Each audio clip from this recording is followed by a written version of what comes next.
tudo bem com vocês? Pra quem não me conhece, eu sou a Duda, seja muito bem-vinda ao meu canal. Desde o começo, a minha intenção aqui no YouTube era fazer com que mais pessoas conhecessem o Work and Travel e entendessem mais sobre o processo e que eu pudesse ajudar pelo menos um pouquinho todo mundo compartilhando a minha experiência. E aí eu tava parando pra olhar meus vídeos e eu vi que eu não tenho nenhum vídeo explicando detalhadamente sobre o que é Work and Travel. Então, pra você que chegou aí de paraquedas, que não faz a mínima ideia do que eu tô falando, esse vídeo é pra você. Começando do começo, o que é o Work and Travel? Work and Travel é um programa de intercâmbio onde você vai até os Estados Unidos trabalhar para uma empresa americana e, consequentemente, receber em dólar. A primeira coisa que eu acho que eu tenho que falar aqui é que o Work and Travel só existe para os Estados Unidos. Não tem para nenhum outro país, é um programa junto com o governo americano. Existem outros tipos de intercâmbio, outras modalidades que você vai trabalhar em outros países, mas o Work and Travel em si, esse programa que você vai exclusivamente trabalhar, é só para os Estados Unidos. Então, se você vê alguém que falou que fez Work and Travel para outro país, pode ser outra modalidade de intercâmbio, mas não necessariamente o Work and Travel, porque ele só existe para os Estados Unidos. Ele tem alguns pré-requisitos, como ter entre 18 e 28 anos. Algumas empresas de intercâmbio, algumas agências, elas aceitam intercambistas com 29 anos. Agora eu não sei falar pra vocês qual é o critério que eles usam, qual agência aceita o quê, mas eu sei que tem algumas exceções que aceitam intercambistas com 29 anos, mas teoricamente seria entre 18 e 28 anos. Tem que estar cursando o ensino superior, então graduação, mestrado ou doutorado. Isso também depende de agência, tá? Tem agência que aceita só graduação, mas eu sei que dá pra ir cursando mestrado ou doutorado também. Tem inglês no mínimo intermediário. Esse pré-requisito, assim, ele não é tão verdadeiro assim, porque quando eu fui pro intercâmbio eu vi que tinha muitas pessoas que não tinham inglês intermediário, tinham inglês bem básico, mas um dos pré-requisitos é ter o inglês intermediário. Não sei como é que eles avaliam esse inglês, porque na minha experiência eu vi muita gente com inglês bem básico mesmo. E o último pré-requisito é você estar disposto a viver essa experiência, sair dessa zona de conforto, a trabalhar em outro país, viver com outras pessoas, compartilhar uma casa, um banheiro, uma cozinha. Existem 3 modalidades. A modalidade Premium, que é onde a agência vai fazer tudo por você, eles que vão encontrar o seu emprego, marcar a sua entrevista, e você só tem que aparecer. A modalidade Independent, onde você vai procurar o seu emprego sozinho e depois entrar em contato com a sua agência e depois entregar já a job offer para eles e eles fazem o resto. E a modalidade Return, que é quando você já fez Work and Travel antes e tá fazendo pela segunda, terceira ou quarta vez. Ele tem duração de 3 a 4 meses e acontece no final do ano, durante as férias da faculdade. Geralmente, as datas que a gente pode trabalhar nos Estados Unidos, a partir do dia 15 de novembro até dia 15 de março. Não necessariamente você tem que começar dia 15 de novembro, você só pode trabalhar nos Estados Unidos, você só é autorizado a trabalhar lá durante essas datas. Geralmente, as pessoas chegam ali comecinho de dezembro e vão embora na metade de março. Quando você fecha o pacote do Work and Travel com uma agência, está incluso o programa, com todos os documentos, menos o visto e as passagens, seguro-saúde. Algumas agências incluem a taxa SEVIS, que é uma taxa que tem que pagar quando vai fazer o visto, uma coisa assim. E todo o suporte que você vai ter desde antes do intercâmbio, durante até depois, quando você terminar o programa. Agora que eu sei o que é Work and Travel, como é que eu faço para fazer esse intercâmbio? E depois que você pesquisar, você souber o que é Work and Travel, como é que funciona, você vai escolher a sua agência. Eu fiz uma pesquisa com várias agências que tinham aqui na minha cidade, falei com pessoas que já tinham feito intercâmbio por ela. Inclusive, sempre perguntam qual agência que eu fui, qual agência que eu recomendo. Eu recomendo a STB de Blumenau. Tem diferença de unidade, a gente sempre fala de uma unidade específica, porque às vezes o atendimento de tal unidade não é igual a outra. São pessoas diferentes trabalhando em cada unidade, por mais que seja a mesma rede. Sempre recomendo a STB de Blumenau. Eu tive a melhor experiência, assim, do mundo. Inclusive, quem quiser fechar com eles, entre em contato e fala que veio por mim, que vai receber $50 de desconto. Depois que você escolheu a sua agência, assinou o contrato, fez o pagamento, você vai reunir os documentos necessários. A sua agência vai mandar pra você quais são os documentos que você tem que reunir. Geralmente é passaporte, comprovante de matrícula e coisas assim. Eu sei que tem mais alguma coisa, mas eu não lembro exatamente o que é, porque já faz 2 anos que eu fiz isso. Agora que você tem todos os seus documentos reunidos, você vai preencher o application. O application vai ser o primeiro contato que o seu empregador vai ter com você. Lá vai ter todas as suas informações, uma foto, quem é você, o que você faz na vida, suas experiências de trabalho. Vai ser como se fosse um currículo mesmo. Essa parte é bem importante, porque como eu disse antes, é o primeiro contato que o empregador vai ter com você. Bem importante, assim, você preencher com todo o cuidado do mundo, fazer bem feito, porque pode fazer bastante diferença no seu programa. Depois que você preencheu o application, você vai receber uma lista de empregadores.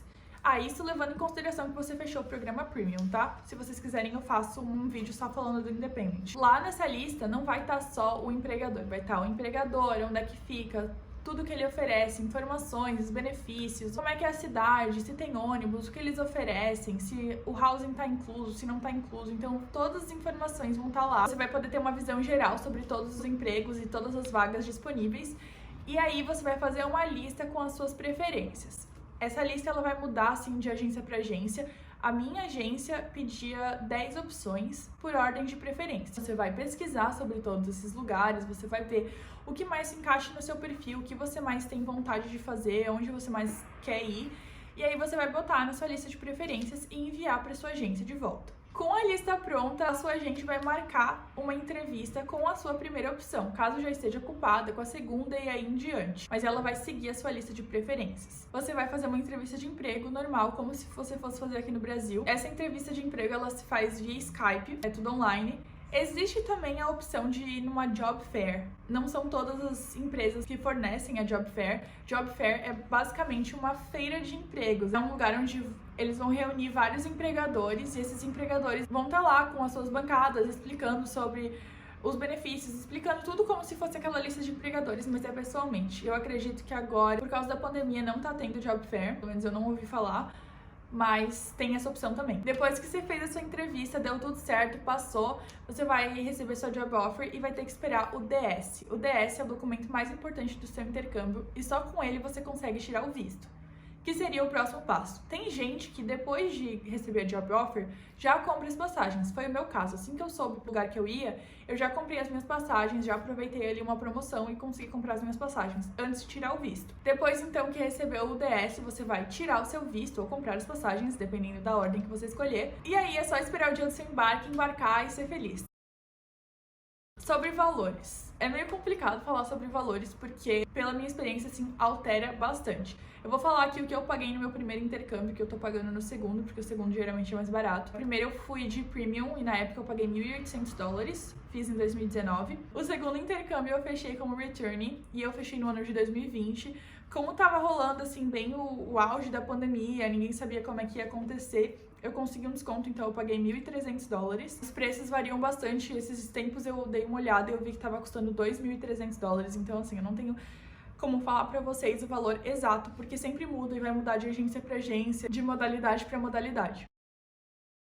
Com o que eu vou trabalhar no Work and Travel? Por mais que seja um intercâmbio para estudantes, você não vai trabalhar na sua área de atuação aqui no Brasil. Ao menos que você estude hotelaria, turismo ou até gastronomia, você não vai trabalhar na sua área. Geralmente são trabalhos operacionais, trabalhos mais braçais. Basicamente, os empregadores vão ser estações de esqui, restaurantes, lojas, parques aquáticos, parques de diversão, hotéis também. Às vezes pode ser um dentro do outro, então, sei lá, um restaurante dentro de uma estação de esqui, uma loja dentro do hotel. Você pode trabalhar como garçom, camareira, dishwasher, que é lavando louça, cozinheiro. Você pode trabalhar como operador de teleférico de esqui, que foi o que eu trabalhei, vendedor de ticket. Quanto que eu vou ganhar? Isso vai depender muito, já vai estar escrito lá na lista de empregadores, quando tiver as informações. Uma das informações vai ser o salário que você vai receber. Tem salários que vão desde $5 mais tips, que são as gorjetas, até salários que você vai ganhar 8, 9, 10, 11, até $16 por hora. Nunca vi mais do que 16, mas, por exemplo, eu ganhava $12 por hora e 18 no overtime. Às vezes, quando você passa de X horas semanais, geralmente 40 horas semanais, você ganha 50% a mais do que você ganharia normalmente. Então, eu ganhava $12 normal e 18 no overtime. A moradia, o housing, como a gente chama, ela não está inclusa no valor do intercâmbio. Você tem que pagar a parte como um aluguel normal mesmo, e ou o seu empregador vai oferecer, não é de graça, tá? Você tem que pagar, mas às vezes o seu próprio empregador oferece, ou você vai ter que alugar algum lugar à parte. Então você entra em contato com as pessoas, aluga um Airbnb ou sei lá, alguma coisa do tipo.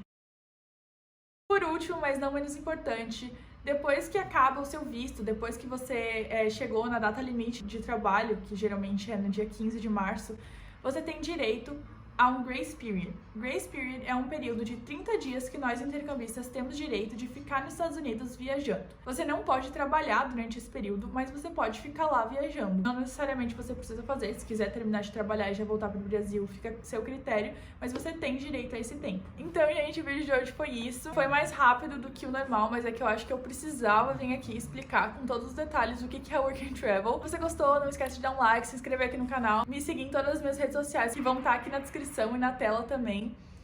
Um beijo muito grande pra todo mundo e até o próximo vídeo.